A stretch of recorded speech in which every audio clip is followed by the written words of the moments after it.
ناجم سعيد. بسم الله الرحمن الرحيم. الحمد لله والصلاة والسلام على رسول الله صلى الله عليه وسلم. بعد shimwe kuzo cyubahiro n'ibya Allah subhanahu wa ta'ala, amahoro n'imigisha bisakare ku Imana Muhammad sallallahu alayhi wa sallam. Bavandimwe Islam, turakomeje n'ikiganiro cyacu as-siratu an-nabawiyya, amateka y'Imana Muhammad sallallahu alayhi wa sallam. Nkuko twabigarutseho mu by'ukuri, aya ni amateka yihariye ahagenda agaruka umwaka ku wundi, nubwo wenda bitaba buri mwaka ariko byibuza twagiye tureba ibyagiye biba kuri Rasulullah mu bihe bigiye bitandukanye. Aho bushize twaganiriye igihe Rasulullah mu by'ukuri yatangiraga gukora ubucuruzi na Khadija, ubucuruzi bwabaga Makka bwerekeza Sham, akajyana ibicuruzwa bivuye Makka abijyana Sham, ibicuruzwa bya Khadija, imari ya Khadija akayicuruza mu by'ukuri, kandi ku mugisha we na barakaze akunguka mu by'ukuri urwunguko rutungutswe n'undi uwo ari we wese, kugeza aho umusore wakoreraga Khadija bita Maisara yishimiye intumwa y'Imana sallama sunguko gusa, ahubwo yamwishimiye ubunyangamugayo, amwishimira ukuri yagiraga, amwishimira yuko atigeze anasenga ibigirwamana.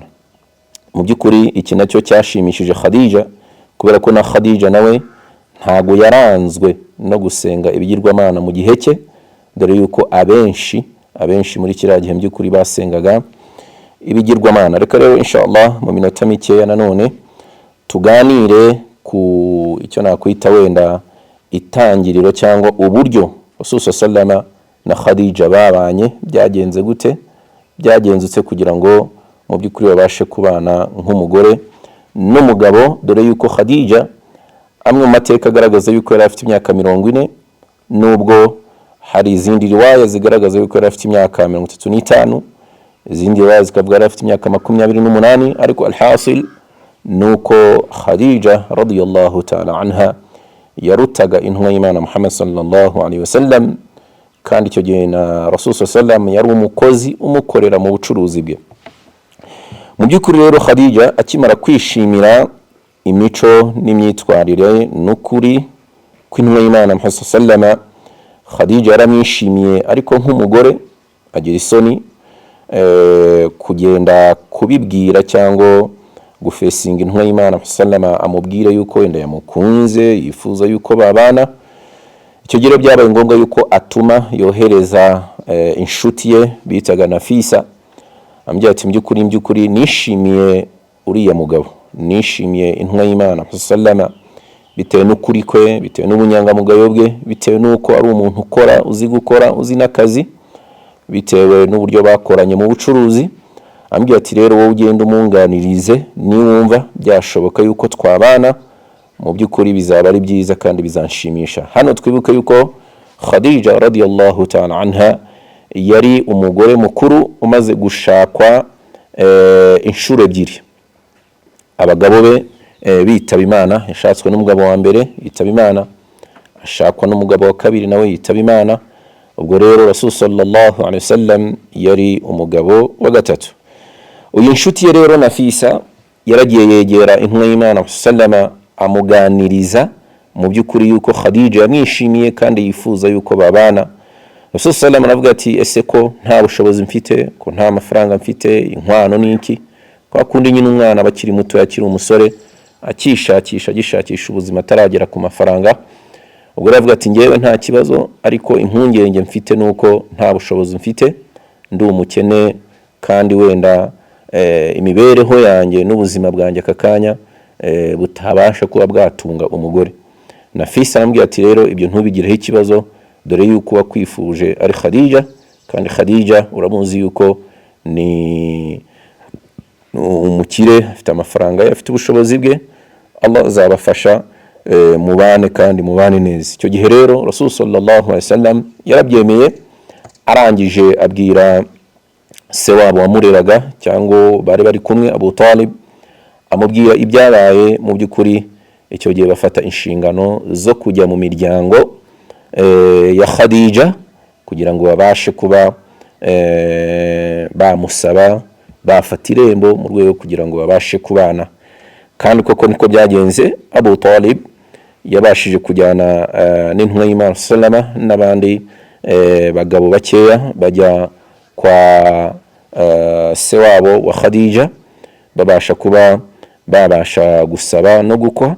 Icyo gihe intumwa y'Imana sallama mu by'ukuri abona kubana n'intumwa y'Imana sallama. Hano wanditse igitabo tubwira ati walamma balagha al-khamisata wal-20, intumwa y'Imana imaze kugeza imyaka 25 tazawwaja Khadija radiyallahu anha, yashatse umudamu Khadija radiyallahu ta'ala anha. Icyo gihe uyu Khadija wa Khadijatu fi 40 min umriha, icyo gihe Khadija mu by'ukuri we yari afite imyaka 40, ariko nkuko twavuze yuko hari izindi riwaya cyangwa andi makuru mu by'ukuri agaragaza yuko yari afite imyaka 35, andi makuru akavuga yuko yari afite imyaka 28. Byose babivuga bashingiye yuko uyu Khadija yabashe kubyarira intumwa y'Imana sallama abana bagera kuri 6.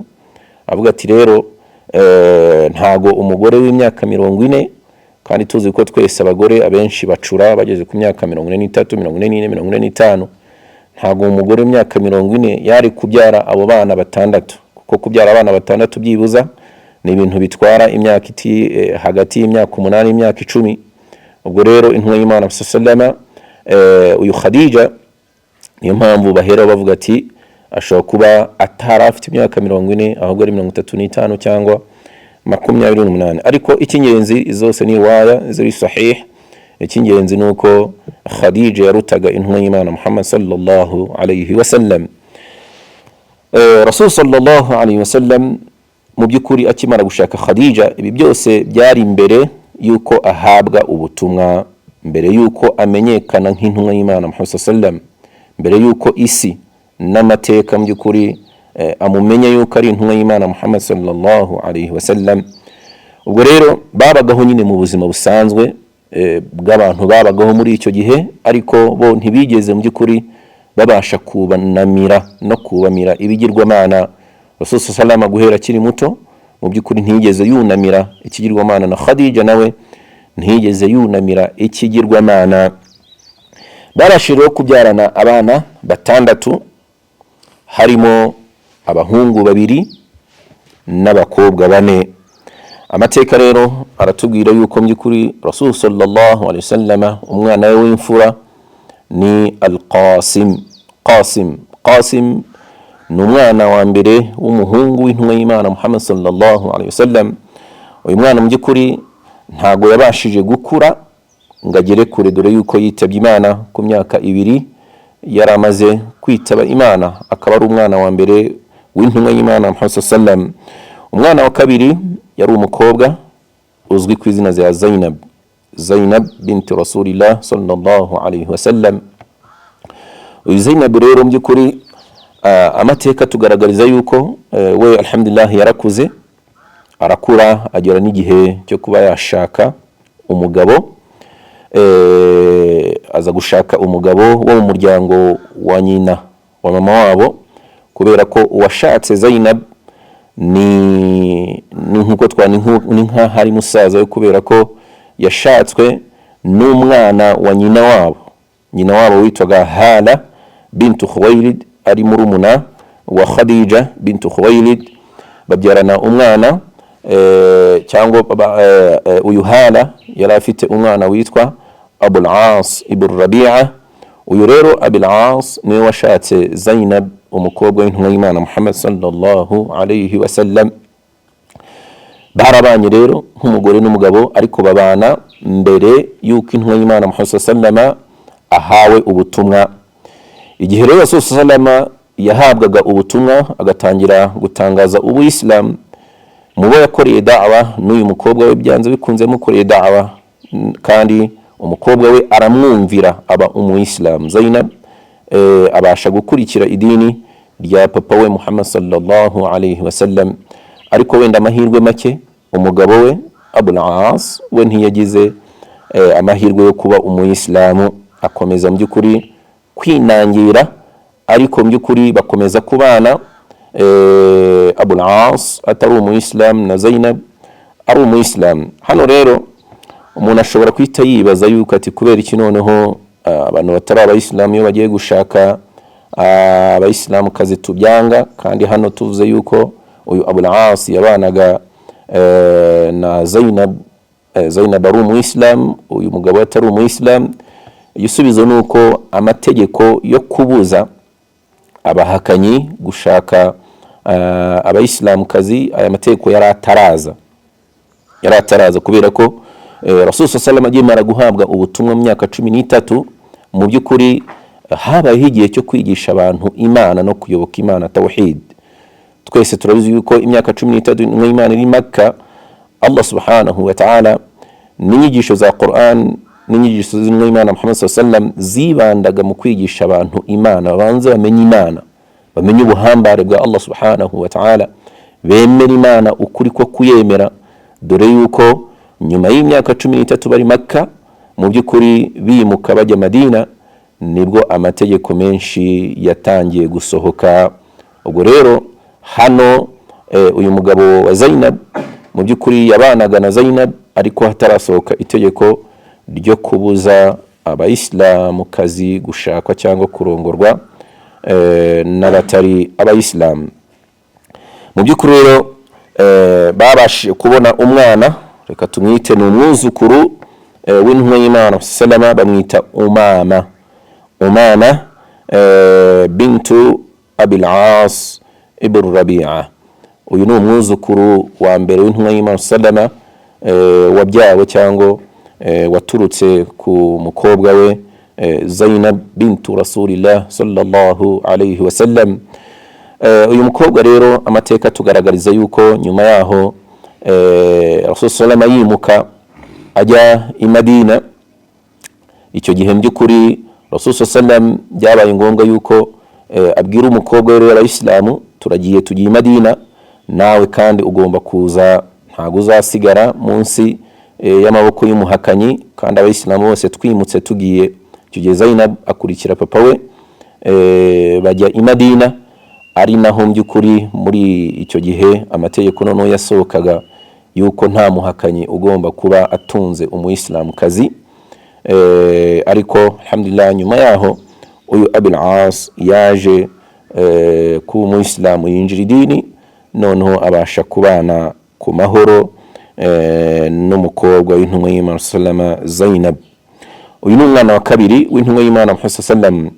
Umwana wa gatatu w'intumwa y'Imana sallama nawe ni umukobwa witwaga Ruqayya, nawe ni umukobwa w'intumwa y'Imana sallama, akaba ari umwana wa gatatu ukurikirwa nanone na murumuna we witwaga Kulthum. Bano bakobwa babiri rero bafite amateka asangiye, kubera ko aba bombi babiri baje gushakwa n'abahungu babiri ba Abu Lahab, Abdul Uzza. Abu Lahab turamuzi, amateka Qur'ani yamuganireho bitewe n'ibikorwa biteye isoni yakoze. Ubwo rero yari afite abahungu babiri, umwe witwa Utba yashatse Ruqayya, naho Utayba ashaka Kulthum. Ariko babanye cyangwa abahungu babiri ba Abu Lahab bashaka abakobwa b'intumwa y'Imana sallama, babanye mbere yuko ubuyisilamu buza. Igihe Rasul sallallahu alaihi wasallam yakiraga ubuyisilamu, yarangiza muribuka yuko haciyeho imyaka 3 bari gukora da'wa cyangwa bakora ivuga butumwa riri mu ibanga. Nyuma y'imyaka 3 intumwa y'Imana sallama, Allah subhanahu wa ta'ala yamutegetse kuba yasohora cyangwa agashyira ku mugaragaro da'wa y'ubuyisilamu no guhamagarira abantu kugana Islam, gusenga Imana imwe, no guhakana no gushyira kure ibigirwamana. Muribuka inshallah tuzaza no kubigeraho, aho mu by'ukuri intumwa y'Imana sallama yahamagazaga abantu ku musozi, yarangiza akababwira yuko ari intumwa. Icyo gihe Abu Lahab mu by'ukuri we n'umugore we, by'umwihariko Abu Lahab icyo gihe yasubije ku mugaragaro asebya atuka intumwa y'Imana Muhammad sallallahu alaihi wasallam. Mu by'ukuri ambwira ati ni iki koko waduhamagarije abantu b'abagabo, ati urakorama cyangwa amaboko yawe arakorama. Icyo gihe rero Abu Lahab akimara gusubizanya n'intumwa y'Imana sallama na aya zikamanuka, bismillahir rahmanir rahim, tabbat yada abi lahab wa tab ma aghna anhu maluhu wa ma kasab sayasla naran dhata lahab وامرأته حمالة الحطب في جيدها حبل من مسد.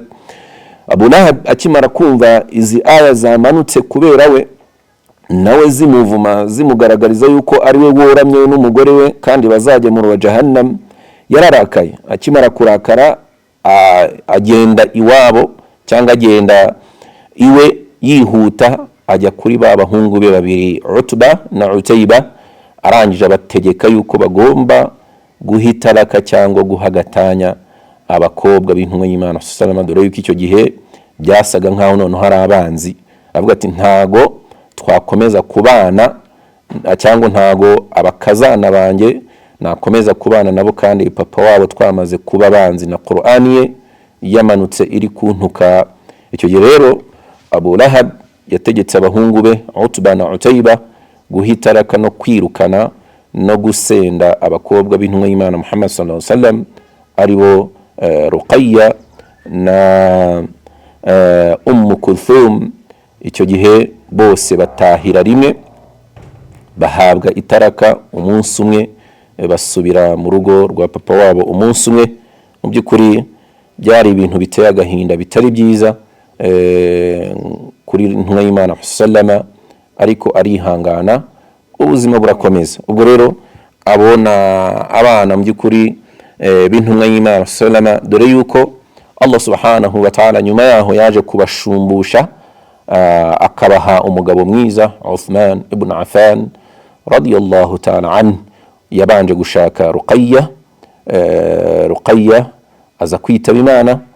Amaje kwitaba Imana nyuma yaho intumwa y'Imana sallama imushyingira murumuna we Kulthum radiyallahu ta'ala anha. Bose Allah subhanahu wa ta'ala abashumbusha mu by'ukuri umugabo mwiza kandi wakundwaga n'intumwa y'Imana, agakundwa na Allah subhanahu wa ta'ala. Kandi nkuko tumuzi Uthman ari umwe mu bahawe ijuru mu by'ukuri bakiri hano ku isi, kandi ari n'umwe mu bayobozi bayoboye ku gihe cy'intumwa y'Imana, ku gihe nyuma y'intumwa y'Imana Muhammad sallallahu alaihi wasallam. Ubwo abo babaye abana bane. Twahereye kuri Qasim, we twavuze yuko amateka mu by'ukuri atamwanditseho byinshi, dore yuko yapfuye akiri umwana akiri mutoya ku myaka 2. Tuvuga gakeya kuri Zainab n'umugabo we Abil As, n'umwana wabo Umama ariwe mwuzukuru w'intumwa y'Imana sallallahu. Nanone tuvuze kuri Ruqayya na Kulthum, abakobwa b'intumwa y'Imana sallallahu. Uwa gatanu rero ni Fatima bintu Rasulillah sallallahu. Mu by'ukuri Fatima uyu nguyu afite amateka yihariye. Nsaba yuko insha Allah mu kiganiro cy'ubutaha noneho tuzaganira by'umwihariko kuri uyu mukobwa Fatima, dore yuko we amateka ye ari maremare bitewe na byinshi abashiya bamuganiraho cyangwa bamuvugaho. Byose inshallah tuza kubirambura, ariko nawe ni umukobwa w'intumwa y'Imana sallama. Umwana wa nyuma rero yabyaye Rasul sallama kuri Khadija ni Abdullah. Uyu Abdullah afite umwihariko, niwe mwana wenyine wavutse intumwa y'Imana sallama yaramaze kwakira ubutumwa. Ni mpamvu amateka amwita yuko ni Abdullah Tahir cyangwa Abdullah Tayyib, kubera ko we yagize amahirwe akomeye avuka Rasul sallama yaramaje kwakira risalatul Islam, yaramaje gutangira akazi ka da'wa, guhamagarira abantu ubuyislam. Akaba ari umwana wa nyuma w'intumwa y'Imana sallama kuri Khadija radiyallahu ta'ala anha, umwana wa gatandatu. Ubwo ni bucura bw'intumwa y'Imana sallama kuri Khadija. Ariko nanone uyu Abdullah nawe mbyukuri ntago amateka nawe yabashe kumwandikaho byinshi, dore yuko nawe yitabye Imana akiri mutoyo. Uyu Abdullah mu byukuri akimara kwitaba Imana, dore yuko sallama yari yatangiye akazi ka da'wa, bamwe mu Quraysh baje gukerensa no guseka intumwa y'Imana sallama, ivuga ati dore uracitse, urashiriwe, abana bagushizeho, by'umwihariko nyine abana b'abahungu. Dore yuko burya umuryango kugira ngo waguke nuko mu by'ukuri wagukira ku bana b'abahungu, kubera ko umwana w'umukobwa yagura undi muryango, ariko ubundi umugabo umuryango we waguka ku bana be. b'abahungu. Ubwo rero Abdullah akimara kwitaba Imana, Quraysh baje guseka no gukerensa intumwa y'Imana sallama, imubwira ati by'ukuri dore iyi ntumwa iracitse, abana be b'abahungu barashize barapfuye, ngo abaye abtar ni wa muntu wacitse utagira umuryango. Icyo gihe nabwo Allah subhanahu wa ta'ala yamanuraga isura twese tuzi, bismillahir rahmanir rahim, inna a'tainaka al-kawthar fasalli li rabbika wanhar inna shani'aka huwa al-abtar. Allah subhanahu wa ta'ala humuriza intumwa y'Imana sallama, ambwira ati by'ukuri ya Rasulullah, twaguhaye umugezi wa Kawthar, n'umugezi uri mu ijuru Allah subhanahu wa ta'ala yateguriye intumwa y'Imana Muhammad sallallahu alaihi wasallam, cyangwa twaguhaye ingabire nyinshi. Fasalli li rabbika wanhar, kuri yo mpamvu jusari cyane kandi unakinje kubera Allah subhanahu wa ta'ala. Inna shani'aka au inna mubghidaka huwa al-abtar, babandi bakwanga, babandi batakwifuriza ibyiza, abo ngabo nibo bacitse, abo ngabo nibo bazahura n'ibibazo, bafite ibyago. Iyi sura yaje mu by'ukuri iri guhumuriza intumwa y'Imana sallama, kubera igihe uyu muhungu we, umwana we Abdullah yitaba Imana, mu by'ukuri Quraysh bakamukerensa bakamubwira nabi.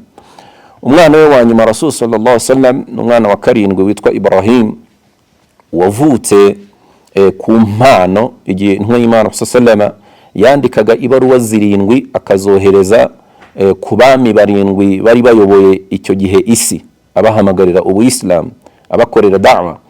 Bamwe ibaruwa bakazica, abandi bakamusubiza nabi, ariko intumwa y'Imana sallama yohereje ibaruwa ku mwami w'Abaqibti, umwami wa Misri.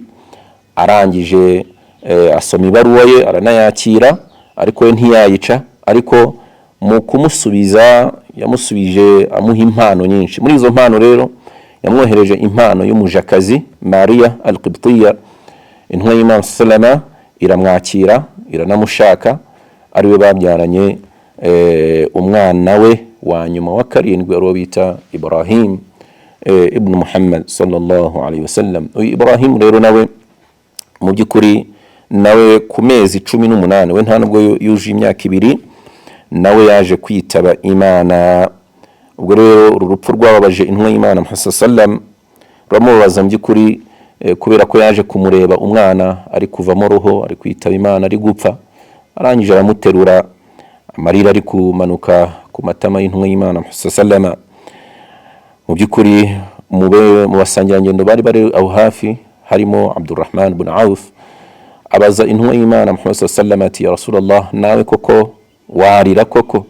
Intumwa y'Imana ngo ati, by'ukuri innaha arrahma, by'ukuri ni impuhwe, nta utagira impuhwe, buri mubyeyi wese agira impuhwe kubera mu by'ukuri gutakaza umwana. Arangije avuga ati, innal ayna la tadma, ati by'ukuri iyo umuntu abuze uwe, iyo umuntu apfushije uwe, iyo umuntu atakaje uwakunda, ati by'ukuri amaso ararira. Wa inal qalba la yahzan, n'umutima ukababara, ariko wala naqulu illa ma yardi rabbana, ati nk'umwemeramana nk'umuyisilamu ntabwo tugomba kuvuga usibye bya bindi bishimisha Allah subhanahu wa ta'ala.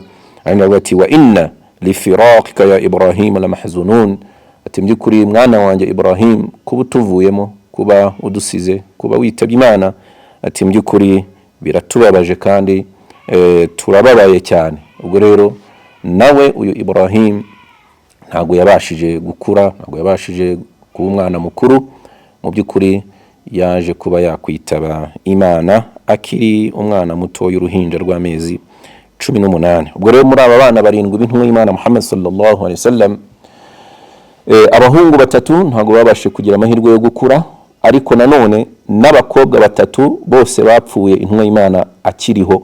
Zainab yapfuye Rasulullah akiri muzima, Ruqayya nawe yitaba Imana intumwa y'Imana ikiri muzima, na Kulthum nawe yitabye Imana intumwa y'Imana ikiri muzima.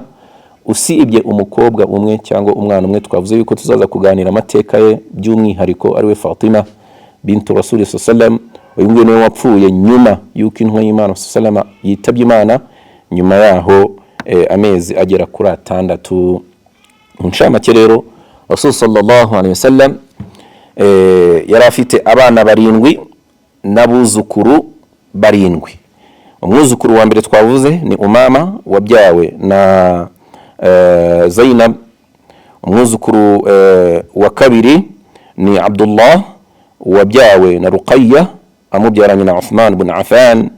none umwuzukuru abandi buzukuru batanu basigaye babyawe na Fatima ababyaranye na Ali radiyallahu ta'ala an, aribo Zainab, Kulthum na Muhsin na Hasan na Hussein. aba bose na buzukuru barindwi b'intumwa y'Imana Muhammad sallama, yabyaye abana barindwi abasha no kugira abuzukuru barindwi. mu nshamake rero uwo ni wo muryango w'intumwa y'Imana sallama, abana be n'abuzukuru be. inshallah rero mu kiganiro cy'ubutaha tuganira by'umwihariko kuri uyu mukobwa tutavuzeho cyane Fatima, bitewe nuko we afite amateka maremare, afite ahahuzwa n'itsinda cyangwa n'agatsiko k'abashia. noneho inshallah nyuma yaho nibwo noneho tuzatangira Rasul sallallahu atangira akazi ka da'wa, agihabwa ubutumwa bi'idhnillahi ta'ala. nkuko twabonye uko amateka Rasul sallallahu agabanyikamo ibice bitatu. igice cya mbere ni uguhera avuka kugeza hawe ubutumwa. igice cya kabiri ni uguhera hawe ubutumwa kugeza yimuka ava Makka yerekeza Madina. igice cya gatatu ni uguhera avuye Madina kugeza yitabye Imana sallallahu alaihi wasallam. reka ducumbikira rero dusaba Allah yuko yakomeza kuduha gusobanukirwa no kumenya byimbitse amateka intumwa yacu dukunda, kandi twigaho byinshi dufataho nk'urugero. ni byiza rero umuntu ukunda, umuntu ufataho urugero, kumumenya no kumusobanukirwa amateka ye, kumenya amateka y'intumwa y'Imana sallama ni byiza, kandi ubiherwa umugisha. tubane rero muri ibiganiro inshallah. Allah dushoboze. wassalamu alaikum wa rahmatullahi wa barakatuh. Najim Said.